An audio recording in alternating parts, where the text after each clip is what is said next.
In the overlap layout consensus approach, we again start with a pot of reads. The first step in the OLC approach is to make an all-against-all comparison of the reads to identify any potential overlaps. We can apply a range of criteria here for overlapping to filter out bad matches, such as percentage identity and length of overlapping sequence. This step produces an overlap graph that links reads which are overlapping. Here, this is shown as a table where matching or overlapping reads are indicated with a tick and non-matching reads have a dot. This identifies reads that belong to the same stretch of genome. Then, in the second step, a set of optimal paths through the graph is identified. This finds a way to link reads that all seem to connect together in something called a Hamiltonian path. A Hamiltonian path is a route through the overlap graph that traverses each overlapping read exactly once.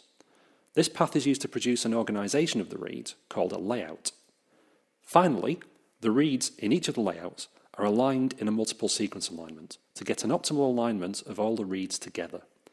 This attempts to optimally resolve any inconsistencies between those sequences. Once the reads are aligned, the consensus sequence of the total alignment is used as the sequence of the resulting contig.